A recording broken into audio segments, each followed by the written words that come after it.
Cool, cool. All right, we're live, man.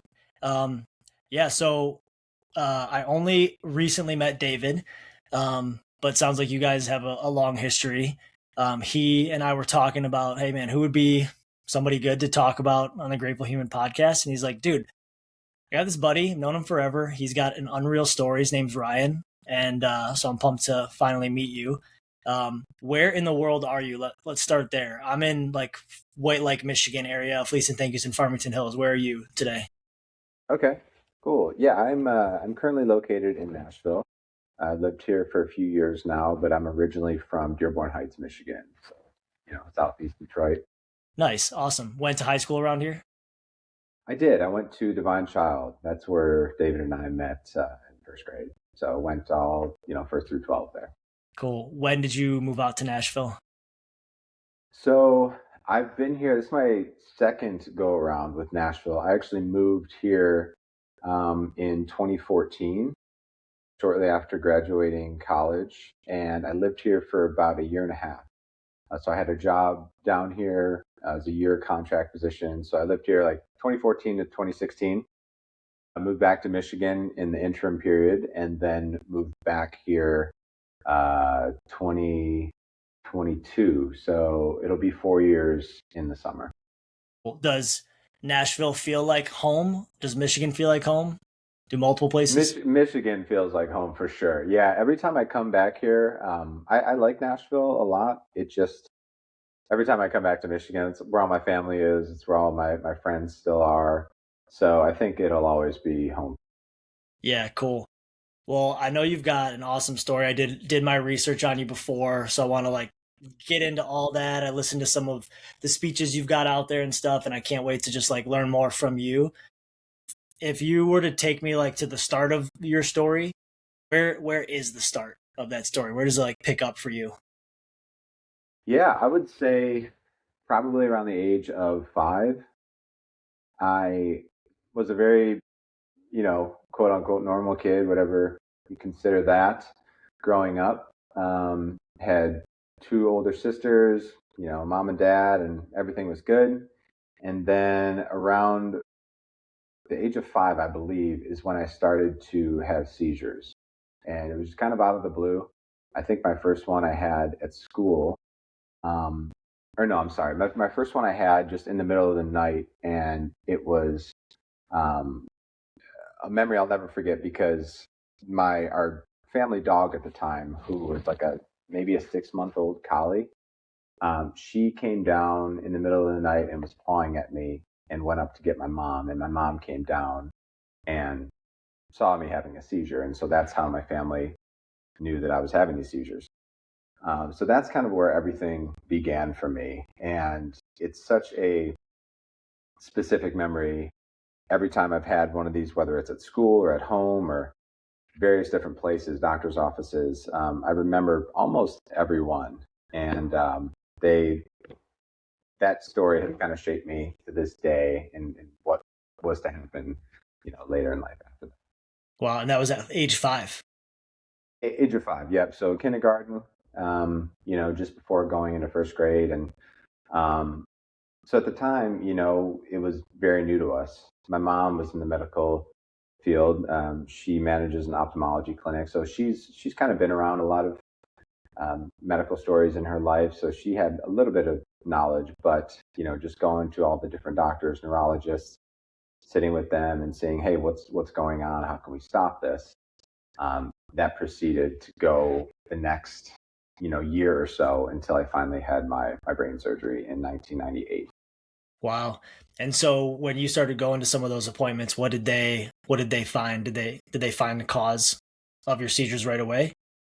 Well, so they were trying to rule out if I was epileptic or not, because that was kind of based on my symptoms and what was happening to me. They thought I may have epilepsy, and so they ruled out all of these different things, and they finally found a tumor that was growing on my frontal parietal lobe, and did all these tests, multiple MRIs, and essentially at the time, my surgeon at Children's Hospital, her name was Dr. Alexis Kennedy. And she was actually the first Black female neurosurgeon in the United States history, Oh, no way. which I didn't know at the time. I found this out like 10 years after that, which is pretty wild, but she was world renowned. Kids would come from China to have her perform surgery on them. Incredible lady. She would be seen in between shifts, helping out the janitorial staff, mopping the floors, and just a really incredible woman. Does And she still so, practice? no, she's been retired for a while. She's down in Florida. She's still alive. I checked in on her years ago, and she's still doing well. But my parents had a decision to make at the time because in 1998, the technology that was out there was either do a full open head surgery, which was common at the time, but it was the safer route to go. But she said that my chances of having a normal life after that would be, a little bit, it would be more risky to essentially do this, or it would be less risky to do the surgery, but my outcome wouldn't be as good. I'd probably have to have a shunt. I may not be able to go to school, things like that. And so my parents were given the option to, at the time, do this.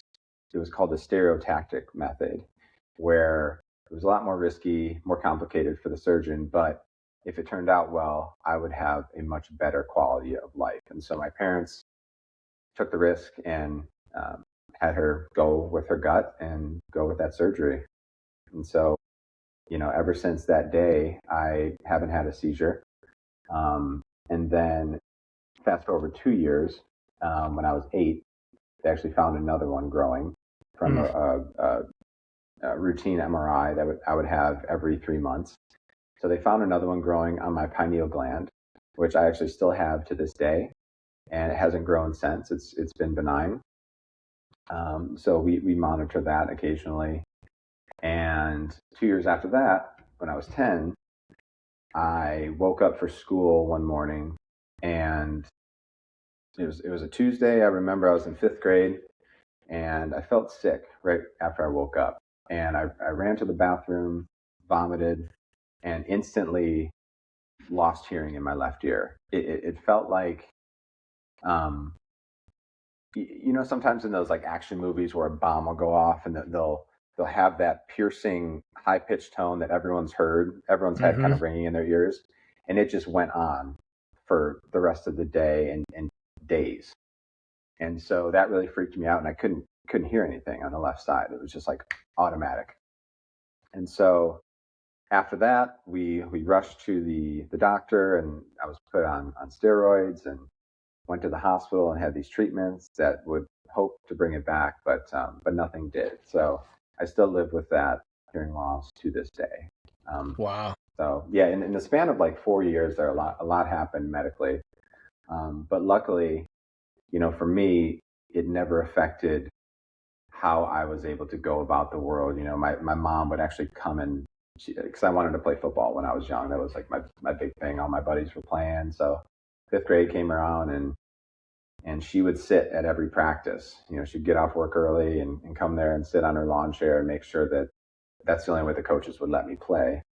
And so I played football for many years after that, and was able to do a lot of things that all my other friends were able to do, which was great. So yeah. Wow. Pretty, So if we bookmark there, 5, 6 years old is when some of those things started, and then kind of like peaks at 8, and then again at 10.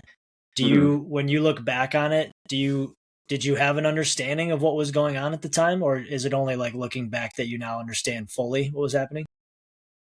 Yeah, I remember that time very distinctly, and I remember how different I felt compared to the other kids in my class, because especially in 1st grade when it was happening, I went to a Catholic school where you had to, wear a uniform every day, and they made an exception for me because I had this huge scar on my head, and I got to wear a hat every day. So, stuck out like a sore thumb. Just walked around the halls like, why is that kid wearing a hat? And so, all my friends would ask what's going on, and I'd tell them, and then I'd have seizures in school, which was still big memory for me. Like we were coming in from the playground, and I would fall down and be shaking, and all the kids would circle around me and just stare like, what's going on with this dude? So that was, I think back to that all the time. It was very clear to this day still, like what happened to me. On the Grateful Human podcast, we were really trying to like peel the layers of the onion and figure out how does like is there a science to this gratitude thing? How does it work? Where do people use it? When do they use it? How does it help? And one of the things that comes up a lot, Ryan, is like this when somebody has a tough experience.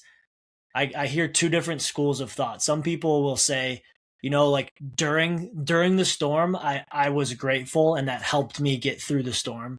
And others Mhm. will say the storm was tough and messy and loud. And it wasn't till after that I was able to look back and be grateful for what the storm was and what it taught me. Do you feel like you're in either school looking back on just those couple of years? Yeah, I would say the latter because I was so young. So at the time, I didn't really see it as that different. It was just my life, going to the hospital all the time, having all these tests, having the scar, having, you know, MRIs all the time. So, my parents made it fun. It wasn't anything, they were very strong during that time. So I wasn't scared. I think if they were all like anxious and yeah, I'm sure they were scared, but they didn't show it at the time.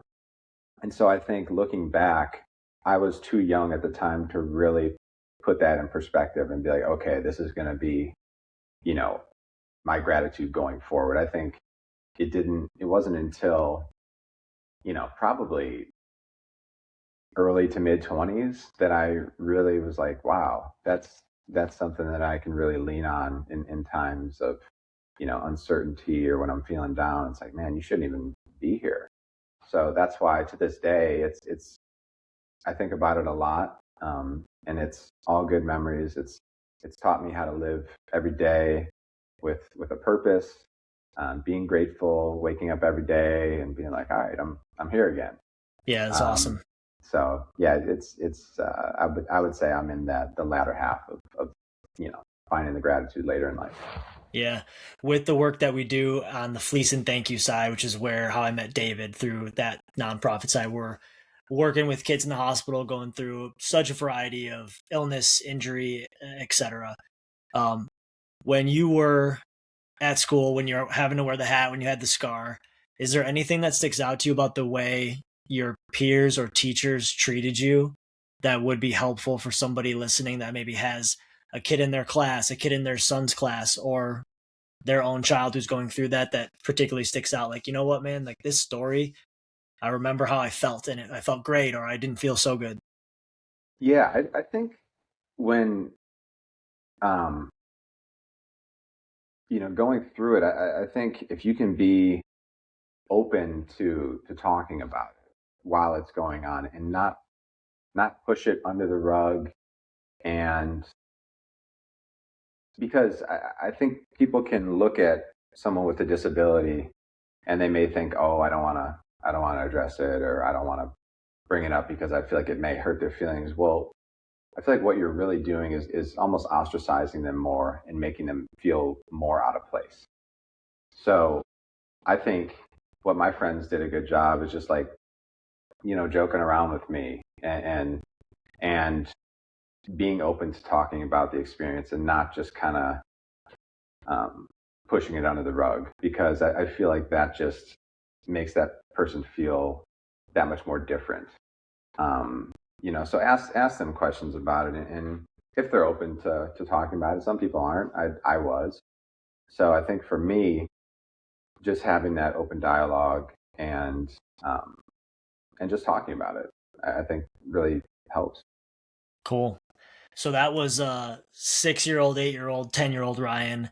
You Hmm. you then at that point from age 10 to now, tons of time, and you've gone on to have what at least from my research appears to be this awesome career in music and keynote speaking. Uh, how was music always a part of your life, or did it change at some point and take me from like age 10 to where we are now, which I know is a lot of years and the things you've Yeah, learned along the way there? yeah. So I was always growing up. I it was pretty much always athletics for me between baseball, basketball, and football. It was, year round from fifth grade through high school. Um, but around seventh, I think seventh going into eighth grade, so probably like 13 ish, I started playing guitar after I saw School of Rock. So that was a big influence for me. Like Jack Black movie. Yeah, Yeah, yeah, that's awesome. yeah, yeah. So I had, So you my just picked up a guitar in seventh grade? That was first time? yeah, yeah. So what happened is, my best friend Evan, the Christmas before, so this is the summer I started playing, but the Christmas before, he got a guitar and his cousin got a bass.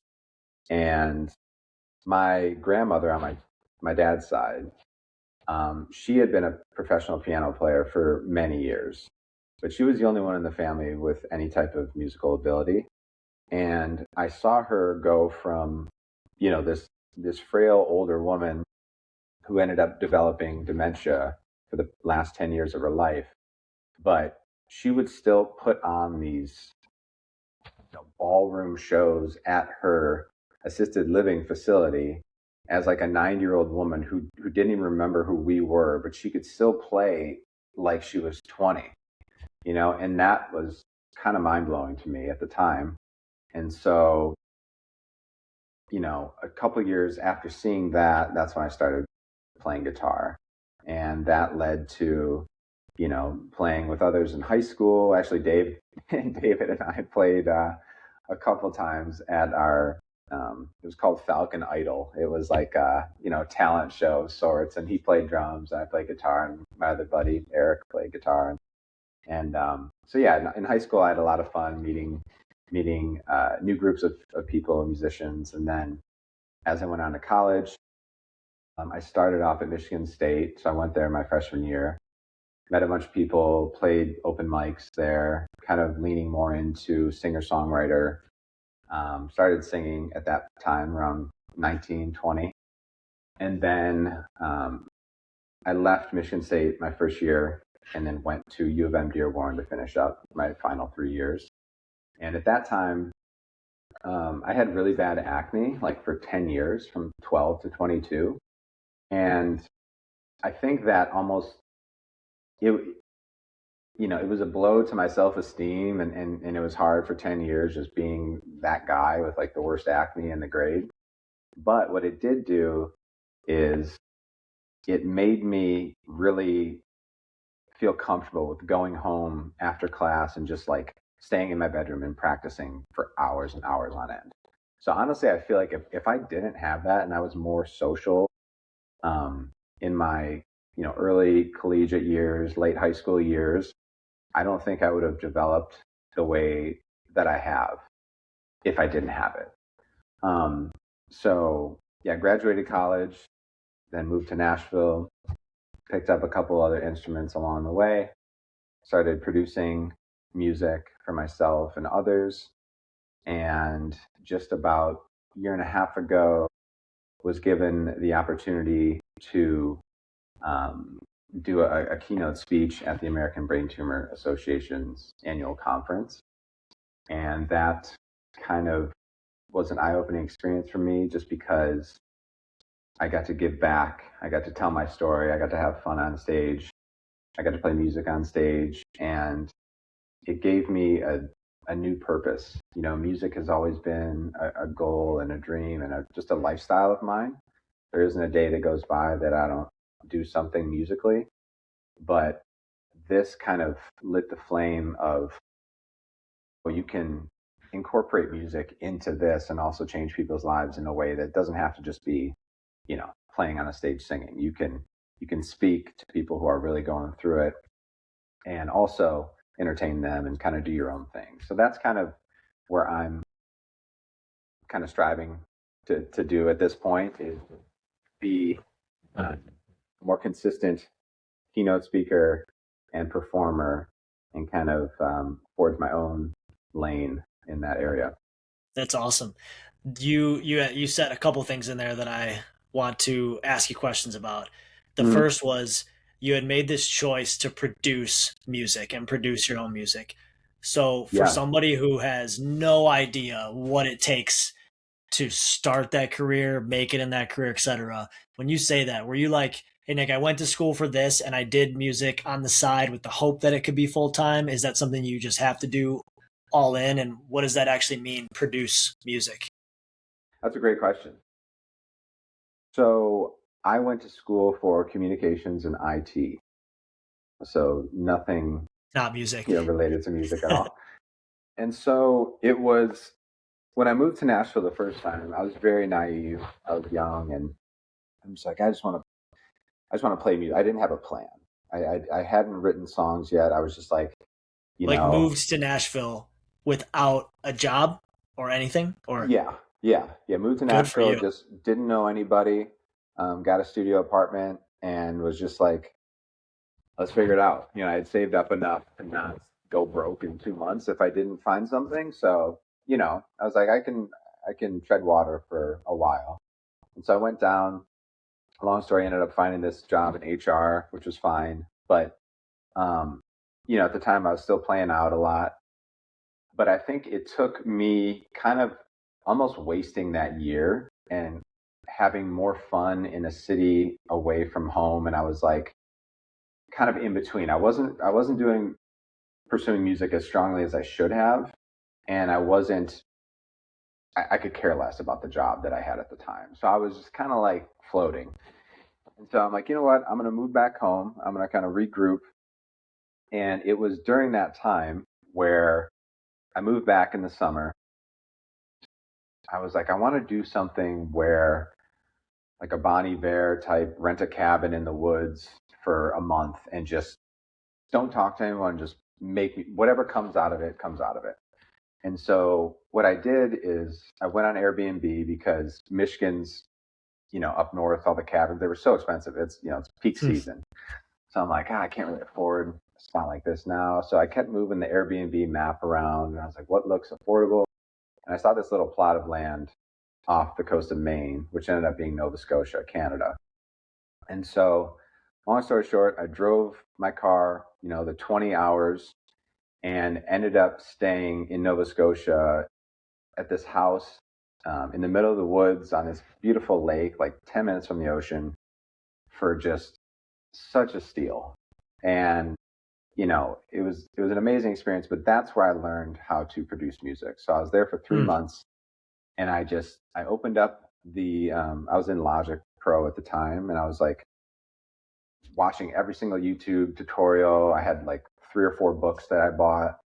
And producing music, essentially, for someone who doesn't know, it's basically the act of putting everything together. So, whether you're recording the instruments, you're making everything fit into the song. So, like, for me, I play guitar, bass, and piano. So I'll start off maybe with piano, and then I'll add guitar, and then I'll add bass, and then I'll, bring like a drum loop in, and then record vocals. So you're basically like the crafter of the recorded piece of music. Um, you can be a songwriter, but you don't know how to record music or how to work, the nerdy Hmm.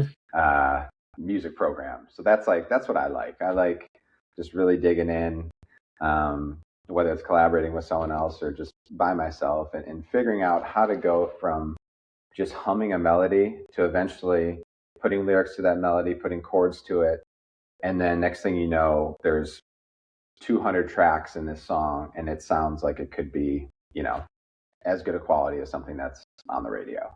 So that was Wow. always kind of my goal. And there's so many influences I had, and just the countless hours spent. And I nerd out over it all the time. Like, I'm still learning stuff all the time. I'm still watching YouTube. It's, yeah, it's like my nerdiest passion. Dude, that is so cool. And sounds like fully self-taught for the most part. Yeah, that was for sure. I mean, I don't know. YouTube for sure. I think it's a resource, but I didn't have like a mentor to sit down with, or I didn't have Yeah. a studio to go study underneath somebody who's already doing it. I wish I did. That would save so much time. But yeah, I think it's just hunting and pecking and Yeah, yeah. figuring out kind of what works for you. And you spent this season in Nova Scotia where was it everything you hoped it would be, of like no, like noiseless, distractionless, I can really just pour into production? For the most part, yes. It's funny. I went there with this whole like dream of just ideal situation. Yeah, I'm not really talking to too many people, just doing my own thing. But then I ended up on the drive there, talking to this girl who ended up becoming my girlfriend for the next 2 years. So at that time, like we were talking all the time when I was there. So it was a good thing. It wasn't like a bad relationship by any means. It ended amicably. I think looking back, I'm like, man, I'm gonna have all this solitude, and then next thing you know, like I'm like head over heels for this girl at the time, and like we're talking for like hours, and so I wouldn't change anything, but I think yeah, I would say about 85%, quiet and calm and focused, and Yeah. the rest a little distracted. Is how you meet someone along the way on a 20-hour drive a story worth telling, or is you like just talking about at a rest stop? Not oh no, not really. No, so I knew of her in high school. She went Ah, to okay, okay. a high school nearby, and we never really talked, but I think we had seen each other one time, like post college graduating. We just had each other's numbers, and I don't know if it was a social media DM or something, but it turned into like, hey, take my number, and that was it. Got it, got it. So you've Yeah. got like this first part that you're sharing of the medical side and 6, 8, and 10 years old in that piece, and then seems like that part like tapered off and you didn't have any peaks or anything on the medical side. You build this passion for music and production and the season in Nova Scotia, and then the two worlds collide with the Brain Tumor Association keynote, and they reached out to you. Was that like truly out of nowhere, or were you doing some things that set up eventually them asking you to keynote? So I reached out to them along with a few other brain tumor nonprofits, and they were the first one to respond. They really took to my story, and we had a quick little interview, and that was it. It just kind of the timing worked out, and then they asked me back this past year, and everything was just pretty seamless with them. They're a really great organization. Everything's been working out really well, so I can't thank them enough for giving me kind of that first glimpse into this potential future. Did you reach out with the intention of thinking, okay, I think there's some keynote here, or was that not the direction you were originally? No, no, it was just like, how can I get involved?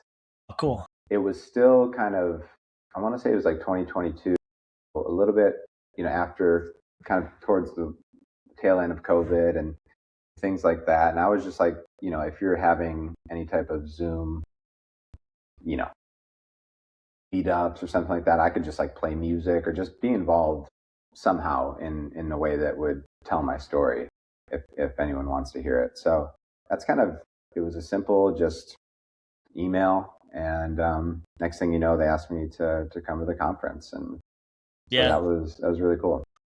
And when you got off that call, were you like, oh shoot, what am I going to say in this keynote? Or were you like, oh no, I've been thinking about what this might sound like for a while and all comes together?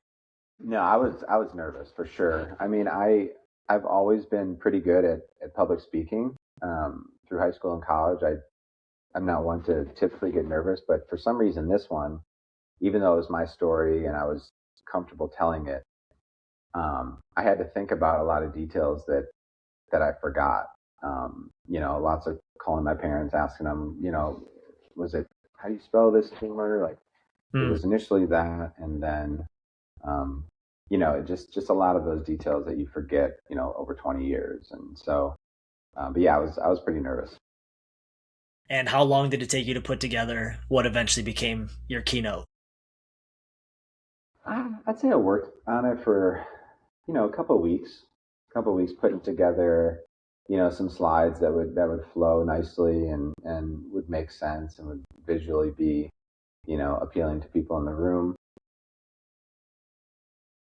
And for the most part, it was just kind of like a picture on on each slide, and I kind of just improvised after that. And since seeing other people's keynotes, now I'm like, okay, well, I need to do Mm. this. I need to like, make it a little bit more interactive in the way I do things. Because the way I did it was I started with a song, I talked for a little bit, I played a song in the middle portion, then I ended with a song. And so, I'm still thinking of new ways of kind of growing that and making it more interactive for the audience. Maybe, making a song on the spot with them or having some type of Mm. Cool. participation to make it just different. So that's kind of what I've been working on recently is how does that translate going forward? How can I break out of just the brain tumor market and just do like any conference? I met an author in Nashville, and she's a really big keynote speaker, and she talks about having super fans. Her name's Brittany Hodak, and she's, long story short, she's cultivated this career where she's just absolutely crushing it. She'll do like 60 of them a year, and just, I mean, it's incredible what she does. So I've been learning from her. We had lunch together last year, and she told me like, this is what you need to do to help grow your career, and these people you need to talk to. So it's been a constant learning, and hopefully that career will take off more. That's awesome. I am a fan of Brittany Hodak. I have sat in a Brittany Oh, Hodak really? keynote speech, so I've Really? heard her live and I've read the book. I'm picking up what she's putting down. She's brilliant. Oh, dude, yeah, she's so cool. She had like a 2 hour lunch with me. I just like DM'd her, and she's like, yeah, let's meet next week. That's And amazing. she was so So nice, cool. and I hadn't heard of her, and then when I looked her up, I'm like, oh my god, how have I not? Yeah, She's all over that's the place. awesome. What is the theme or like the central message of your keynote today? Like where it's gotten to today? What is the thing that somebody leaves thinking or feeling? I think it's just the overall um, kind of resiliency going through certain hardships in life, and how you can turn a situation that you may view initially as a negative and kind of make it your strength. I was kind of growing up. I think when I was younger, after the surgery, I kind of looked at it as like, and I wish I didn't have this scar, and I wish I didn't, have to keep on getting these MRIs and these, spinal like all these crazy tests, and always be worried about myself medically. But now I use that as fuel, and I think it served me um, in a more positive light than negative. That's for sure. So I think just resiliency, um, and turning the negative into a positive. Is the resilient part of you? Do you feel like were you wired that way? Like when you came out of the womb, you had that part, or was it something that was how you were raised, or that you just learned from life over time? I think I would say I've always been a risk taker. Even when I was young, I was. I remember, my parents always tell the story, but after my surgery, I was put on. I was always a really hyper kid, and I was put on this medication called phenobarbital, which is a seizure medication, and it turned like a kid who was already at a 10, energy wise, into just like a 20. And so we were in Chicago one time for a conference my mom had, and I was obsessed with Home Alone at the time and just wanting to be Kevin McAllister. And we were at this Chicago hotel, and I remember we got up all the way to a high floor, which everyone was staying on, and once my mom and like all the doctors and everyone got out of the elevator, I ran down to the other side of the hall, went down the elevator like 30 floors, went to the bottom, and started running around the streets of Chicago just by myself as like a 7-year old. And I always had this uh, energy and kind of nonconformist attitude.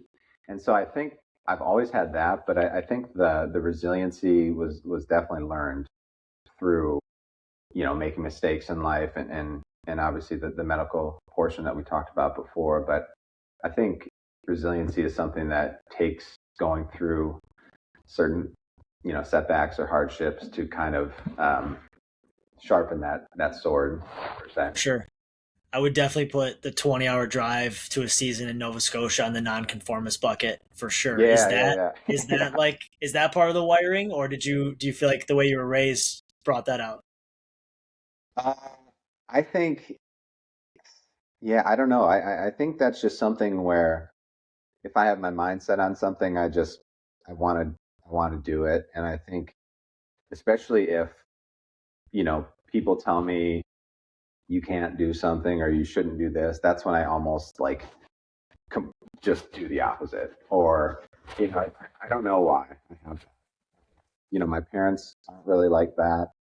My sisters aren't like that. I don't know. It could just be something in my DNA. But yeah, that's I've always been kind of wired for going against the grain in some way. Yeah. And when you take it to today, what's like a day in the life like for you today? Oh man, that's a good question. It's always so different.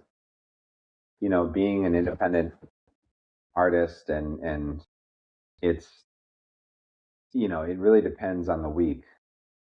I haven't had like a steady 9 to 5 in such a long time. But for now, I'm actually working. I'm doing accounting work out of.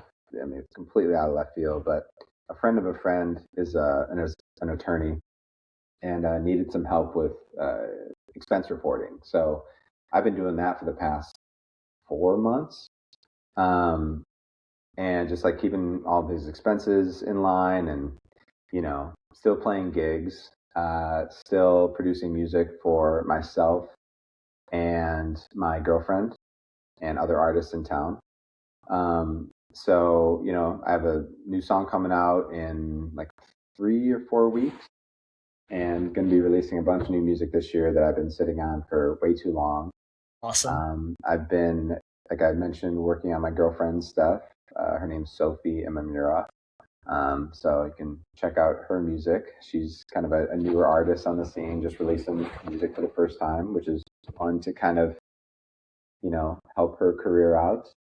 And yeah, like I said, still playing live, still collaborating with friends and writing songs with other people, and looking to forge ahead with this new speaking career endeavor because I think that's kind of where long term I see myself having a lot of success if I can kind of niche down Yeah. and figure out a way to really meet people who can kind of make the decisions on who we bring to X, Y, and Z conference, and so that's a lot of outreach, just like any business Hmm. does. You send a bunch of emails and hope one out of 50 replies back. So that's kind For of sure. what I spend my time doing and booking gigs, trying to book things like this. That's awesome. So I know there's lots of venues in Nashville. Is there one in particular that you're normally at, or like someone's in town? Is there a place that they check you out or come find you at, or just look at your Instagram to find you? Yeah, I would say just look at the Instagram. It depends. I used to have a couple residencies downtown. One place called 1230, which is it's Justin Timberlake's club on the strip, so it's less of the typical honky tonk country. It's a little bit more like kind of vibey velvet lounge, which kind of fits more my style of Yeah, music. So I was there for a while, and just kind of popping around everywhere. Like you said, there's so many different venues. There's still a lot that haven't played that I would love to, but everything in due time. So yeah, for sure. Is that more? You said that's more your jam, like your genre. Do you playing in Nashville? Do you sometimes have to do country because it's Nashville, or do you actually draw a line and you don't have to play that genre if it's not your fit? no, I think the cool thing about Nashville is it is, even though it's primarily from an outside perspective, it is heavily country, and you go downtown on Broadway specifically, and that's pretty much what you hear. But I think there's enough places where they're open to artists doing their own thing. There's tons of every type of genre here. It's just not the one that's marketed towards the downtown demographic. Sure. So there's plenty of different scenes, and you can kind of do your own thing. And I feel like you can find your way a little bit easier and find your people if you're not doing the country thing, because it's so saturated that everyone here does country music for the most part. And so finding your own people that do other genres is it's just fun. So. That's awesome. So you took us through some peaks of the like the medical side of childhood, music and the passion for music and the season in Nova Scotia and the move to Nashville and home and producing in Nashville. Along that journey, I'm sure there's tons of people that you're very grateful for. Is there one or two relationships that stick out that when you look back, you're like, man, it was a critical turning point for me to have that relationship, know that person, the advice I got from them? Hmm. I mean, definitely my parents. I mean, that's an easy answer, but we've always had a really close relationship. I talk to them still almost every day. Um, they were the ones that kind of gave me the strength at an early age to kind of just fight this and do my best to stay confident and have as normal life as I could. So they're definitely at the top of the list, and my sisters too, just as much, since they were a little bit older, 7 and 10 years older. I almost had like three moms. Yeah, I was gonna say It, that's quite a gap. That's yeah, yeah. So it was um, it was great because at the time I don't think I appreciated it, because they'd get me in trouble, and or I'd be the one doing something to get in trouble, but they would like tell my parents and all this stuff. But I think just having that influence at a young age, it just helped me, especially two older women. Like it was just pretty invaluable. And then I've always had such a great support system of friends, um, that have just always been there for me. Like I said, when I go back to Michigan and see them, it's like we may only see each other a few times a year now, but it's we pick up right where we left off, and just so grateful. And now my girlfriend's like, she's my everything now, and so she's been more supportive. We've having 2 years in April that we've been dating, but congrats. she's thanks. And so she's awesome, and she's just everything I'd want. So supportive, so just kind, loving, and nice. So it's been a great last couple of years, and hopefully you know everything goes good. Yeah, that's awesome. So mom, dad for sure, girlfriend Sophie. Sophie, yep, yep. If Sophie decides to watch or listen to this episode, if you had to Hmm. look right into the camera and say, Sophie, thank you for fill in the blank, go what would that sound like? A message for Sophie. Sophie, thank you for just being you, and thank you for bringing so much light into my life that I didn't know existed before meeting you. And just thank you for always showing me support through my ups and my downs, and just always loving me unconditionally. Awesome, man. Thanks for sharing that.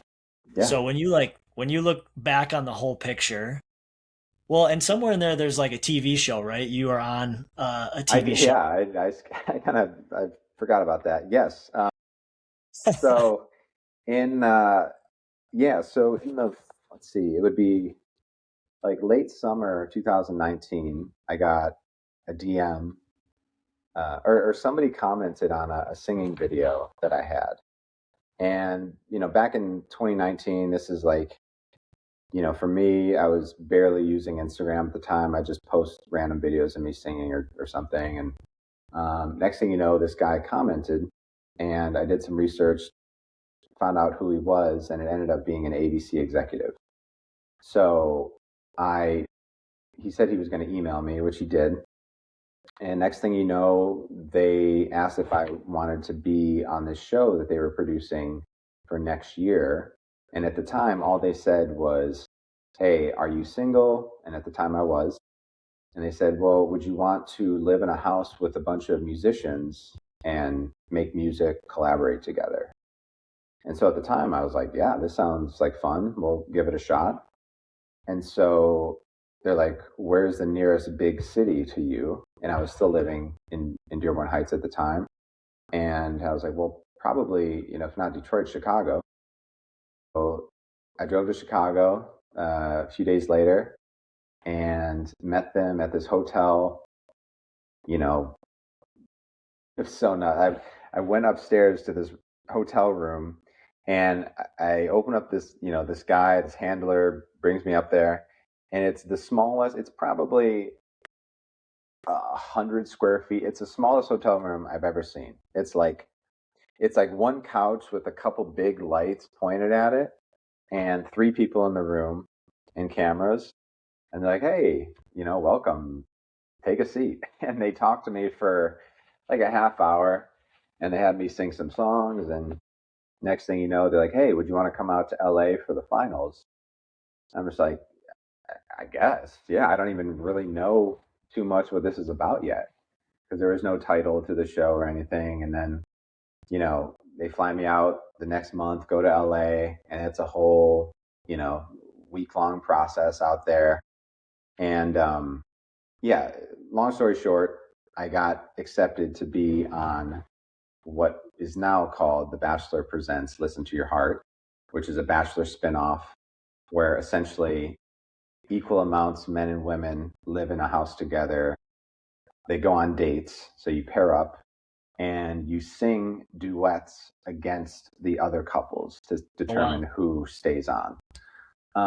And that debuted April, I think 7th, 2020. So like early pandemic.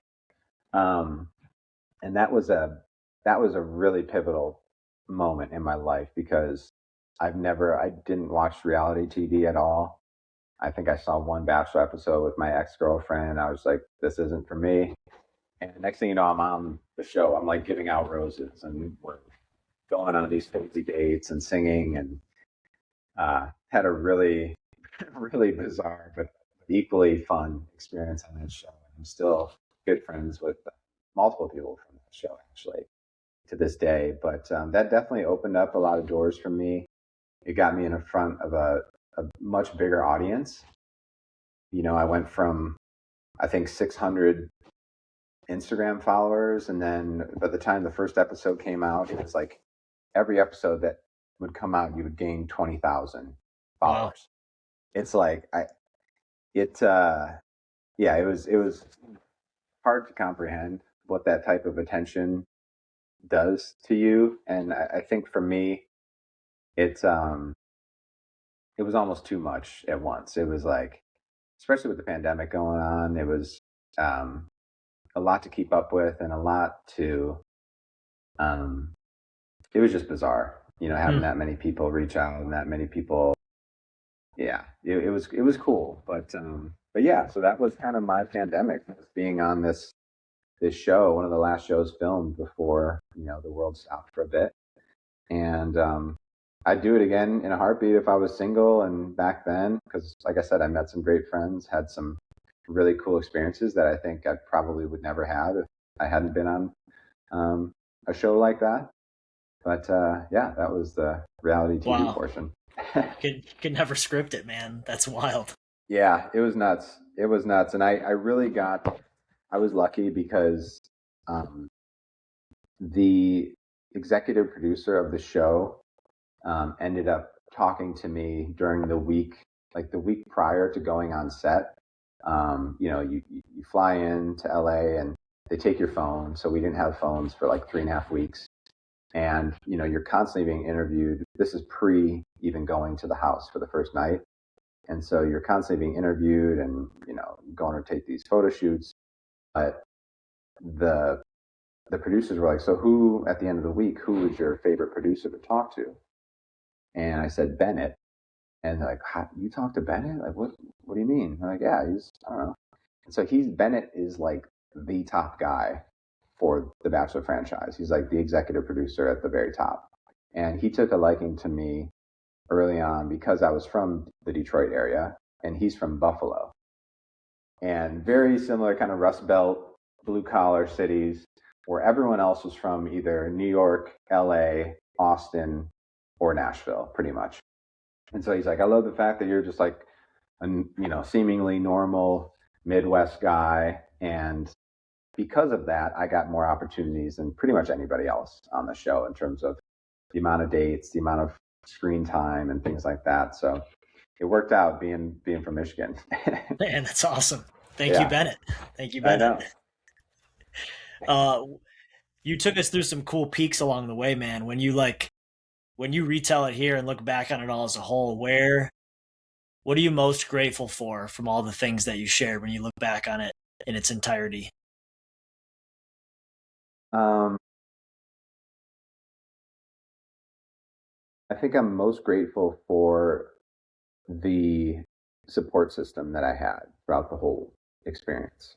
Um, Mainly my parents and family, because I think if I didn't have that, I see people to this day who grow up to be, even very old adults that still live with childhood trauma because maybe they didn't process things correctly when they were young. And so they live with this constant either anxiety or depression or, a myriad of different issues that they go through. And I think because I had such a strong support system growing up, um, I learned how to get over things pretty quickly if it's something trivial in life. I constantly look back and I try to think of myself as 6 years old again and be like, if you could get through all these tests and this big surgery and losing your hearing and all these different traumas at the early age, like, you know, what's this little stress that's coming up now? Like it's not much to deal with. So I try to look back at that, but I think, yeah, just the support system that I had was incredible. We're through this podcast, we're trying to again like boil down gratitude. Like, what is this thing? How can we replicate it? Talk more about it. Do you have like your own definition for you? What is gratitude? Um, Man, gratitude for me, it's just like every day getting. I mean, it sounds silly, and I say it to my girlfriend all the time, but every day I text her and call her in the morning, and I was like, we did it again.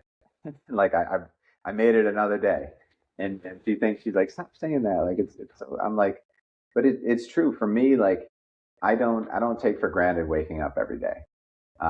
As bad of a day as I could see potentially coming, maybe I have a stressful situation or just something's coming up.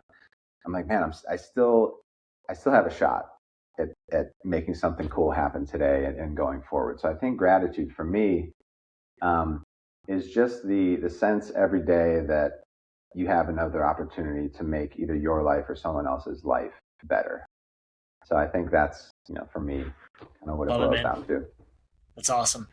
We Yeah. I don't think we've had many music artists on this podcast, so I guess my future ask would be at some point if you write a song about gratitude, let me know because we want to play that thing. That's going to become Yeah. the podcast theme song. But There we um, go. Yeah. I don't know if there's any hit songs yet about gratitude, but if you ever want to write one, I'll be your first listener of it. That's for sure. Cool. Yeah. I'm definitely, it's funny you say that because, with the whole keynote thing and speaking, it would be nice to kind of have like at least a few songs that kind of touch on that topic so that when I go to these conferences, it's like, it's not just a song of mine that I play that doesn't really connect on that level. It's something that people can take and be on the conference and have as sort of like an anthem for them. So I think going forward, that's going to be, a new focus of mine to put more of that kind of lived, grateful experience into the songs because it's like the inspiration's there. I have all the stories and all the memories. So it's like, condensing that into a 3.5 minute song that's catchy and listenable is that's going to be a new goal for the year for sure. That's So so cool, man. appreciate that. Yeah, if you're up for it, we got it like a year from now. We'll bring you back on. I'd love to see Yeah, where the we'll do keynote it. went and the songwriting went. I mean, it's going to be Yeah, big things for you ahead, man. That's really cool. yeah. Thank you. Okay, I'd so for love the to. person who like wants to connect, learn more, I'm guessing Spotify, good place to find music. What's the best ways to get connected to Ryan Neal's music? Yeah, Spotify, Apple Music, anywhere that you listen. All of my, ryannealmusic.com. That'll take you everywhere. It'll, has all the links to the socials. It tells my story. It has the speaker side of what I do. It has the music side to what I do. Uh, some videos, and yeah, it's Ryanneal. You can just Google it. It should pop up pretty quick. Nice. So, what is the first?